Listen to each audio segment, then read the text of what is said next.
Okay, I guess I am doing this for real now. So, I want to talk a little bit on how I use equipment and like inventory management and all of that in my game. The same philosophies I used for spells and like spell casting, those rules, I try to apply that on equipment as well. I'm gonna try to be more concise and speak faster. I did realize in the last video, at the time I uploaded it, it felt natural. But watching it back, I do talk very slowly and I take a lot of time to choose the words carefully. I'm gonna try avoiding that. I'm gonna try to speak more a little bit in a faster pace like I'm doing now and editing this little out. So yeah, follow me and welcome into my head. Right. So the philosophy in mind was avoiding long lists, like I said with the spells. I don't like it. So trying to eliminate weapon stats, like what is the range of the spear and all things like that. I try to take it away. The degree of which, the success of which, I don't know. It's been working fine so far. I'm still open to adjusting and changing these things because we can always improve, right? Avoiding writing how it's like again, like checking for rules of like, oh, how does the grappling hook works, uh, yeah, we're not doing this. We're not doing this at my game. And avoid shopping sessions. I don't think I need to explain why is that. So my idea is, oh, I want to buy a new armor. Okay, just just do it. Just buy it. You know how it works. So trying to make things more intuitive was my goal here. Okay. So to talk about equipment, I think I gotta first talk about handling money, how I do money in my game. I like to abstract a lot of things, like I did with the spells. You only have the name, and then you role play the effect, and then the effect then it works. So in what I have is an abstraction of the amount of money you have. So you do not count like the gold coins or the coins specifically. You just keep track of this abstract amount of silver you have. So, for example, I have here the categories, right? If you're carrying up to 2 silvers, that's enough to buy like a bread, a thread, a wooden cup, like these very inferior, super inferior things. Then you have up to 3 to 6. You can buy a little bit more. So I think the little table there explains it well. I don't want to explain that. So the idea is if you're carrying 12 silver, which I have it as P for prata or plata, you can buy up to at least a good weapon, like a good dog, a mule, or you can buy, for example, let's see, something about 5. With 12 silver you could buy 2 good bottles of booze. So again, 3 silver can be a little pouch filled with coins. The amount doesn't matter. What matters is your acquisitive power. That's what it matters. That's why I try to do with this. Another thing, I refer to tools in my system. Everything is a tool. A sword is a tool. A pickaxe is. Spells as well are somewhat of a tool. The idea is that a tool is there to make to make something either possible or easier. So climbing, you can try climbing with your bare hands, but if you have climbing tools, it will be much easier. So the idea is, if you have a tool, you can either attempt a challenge, not a challenge, attempt a task, or it will make a task much easier, giving a +5. So again, like I mentioned in the first video, bonuses are either +1 or +5. There's no in between. It either helps a bit or it helps a lot. That's it. And with tools, it usually helps a lot, right? Or makes something possible, such as swords and weapons. They do not provide a +1 because they are already helping you to attack someone. You cannot slice someone's throat open with your bare hands. At least I don't think it's possible, unless you have claws, I guess. Anyway, So in the start of the game, you roll your initial amount of silver. Your silver, I'm gonna say prata, feels more natural to me. Your initial amount of prata, and then you can choose three tools, three initial tools, up to your choice. The idea is that your character archetype or class. Again, I know Shonar doesn't like archetype. I just use this word because class, in my opinion, class puts these brackets like these walls, and you cannot go over it. So archetype is more like the vibe you're going with. Will help determine the verisimilitude of these items. So if you're playing, let's say, a street urchin, you're not gonna start with armor. But if you're playing a noble one, a noble barn, yeah, an armor is very plausible. Why not? That's kind of the idea. When I say tools as well, people are tools. So if you have servants, if you have followers, they work as a tool as well. I suppose that on this part, that's it. That's how I deal with the money part. Initially, I had a system where, based on the amount of prata you had this little modifier for buying. So every time you'd buy something, you'd have to roll. It'd be like a bargain test.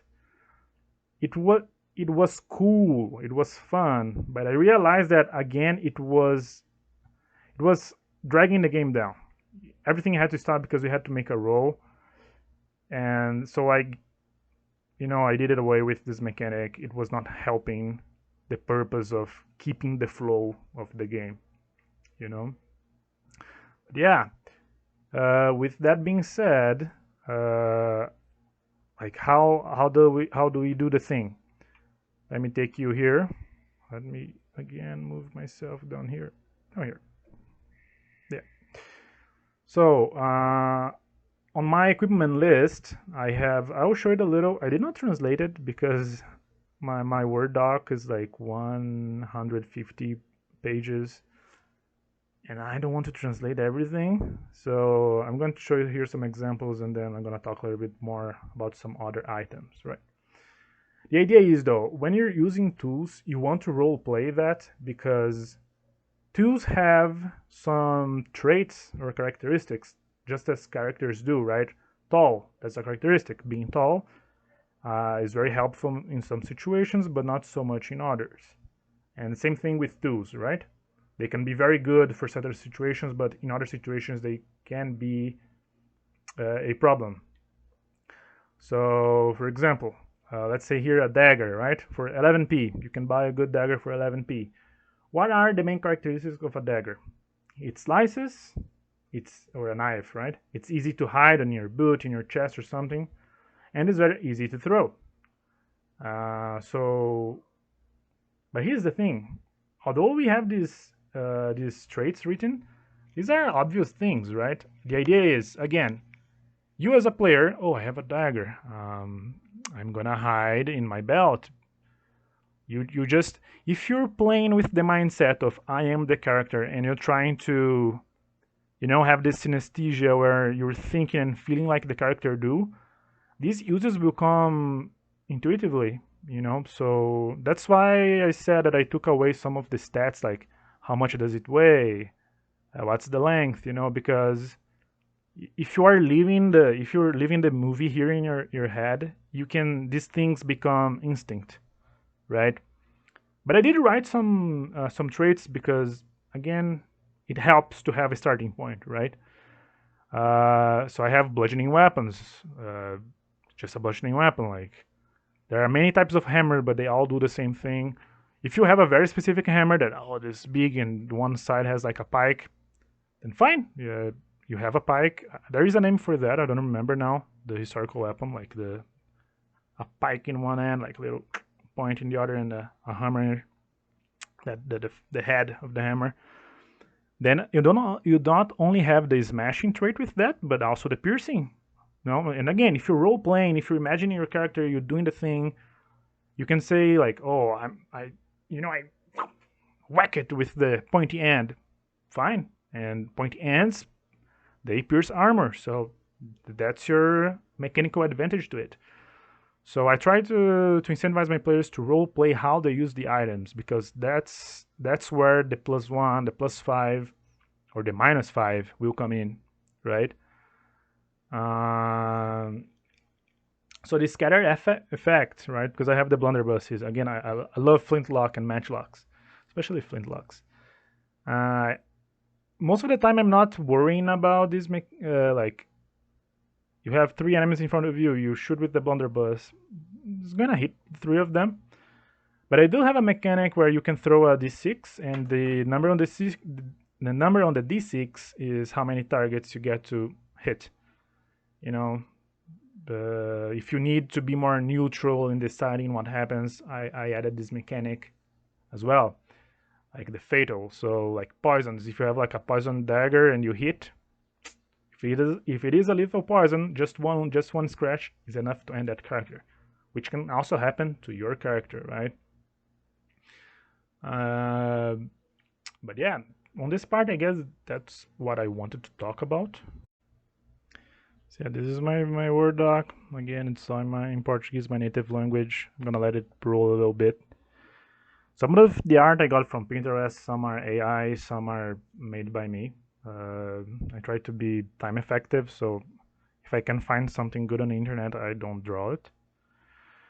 But yeah, so I have the different types of tools, right? I have the weapons. I do describe some uses for them.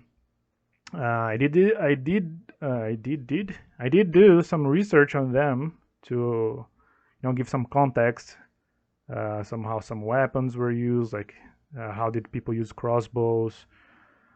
Although we do have flintlocks, they are very expensive. When you shoot them, you have to waste a turn recharging them. Unless you have extra, flintlocks, which is always nice. You could do that. Why not? You have paralyzing poisons. You have magnifiers, which can, if you decide to start with a character with bad sight. What I do, by the way, with traits, if you choose to start the game with a bad trait, you start with an extra XP. I have there the codpiece.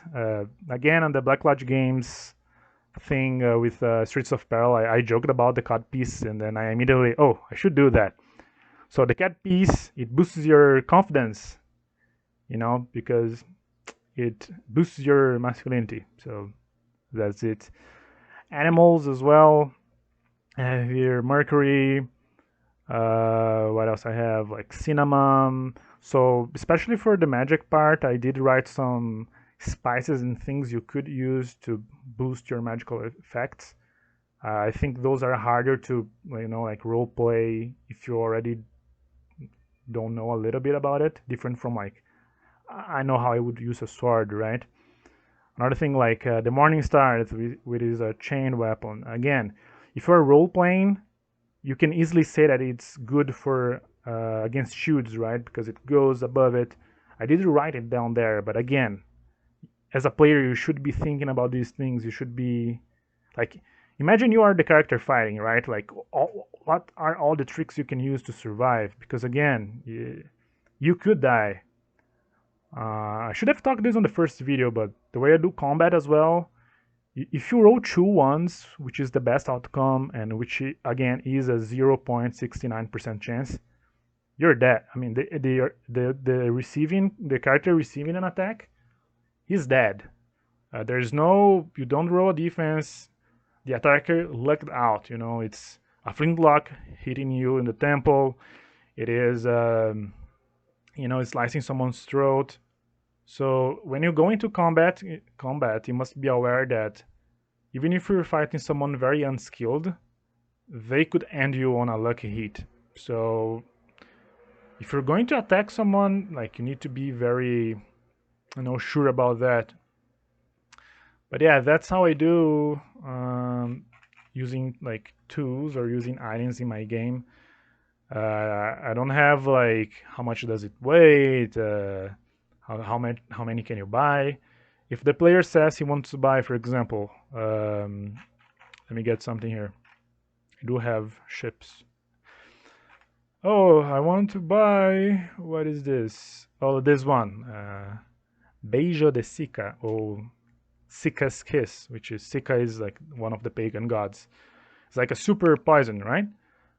Like, oh, I don't need to. Okay, just a second. I don't want to get. I don't. What I don't like again, having the. I need to have this large table list so I know how much does it cost and if you can buy it or not. Again, we are all role playing. The GM is role playing as well. Like, if the place they are in is a place that would logically have that, yes, you can buy. Probably they'll have to, go in the underworld to buy it, but they can do it. And with the prices, again, with that broad list of prices, this is all I need to when players want to buy something. I just have a quick look at this and I gauge it on the at the spot, right? Oh, I want to buy a new set of clothes. I just look here. Oh yeah, clothes like this. That's common, so can be 8, can be 9, and that's my starting point. That's how I've been doing it. And again, I'm open to suggestions. I do want to like the weapons. These characteristics I added them not long ago, and I do want to improve a little, especially the weapons. I do want to improve them a little bit. The one critical hit, killing instantly again is also a new thing I added because sometimes that's something it's a bit of a pet peeve of mine. When you are bleeding on the ground with your guts hanging from your stomach, does it matter if the cut was a dagger, a sword, or a scimitar? You know, so you're being cut. That's all that matters. You don't want to be cut. Now, oh, the dagger is shorter, so you have to get in closer. Okay, now these differences of matter. But then again, if you are role playing, and I as a narrator am role playing the enemy, I am imagining all the situation going on. Like I need to describe how their enemy gets in really close because all he has is a dagger. So these things come in naturally. You just role play with it, and yeah, in my case, I'm just giving plus ones or plus fives to my players in these situations. Yeah, but yeah, that's it. Thanks for whoever is watching. Thanks for watching. If you leave a comment, uh, thanks for either swearing at me or saying something nice. That's how I do equipment and money in my game, Etera.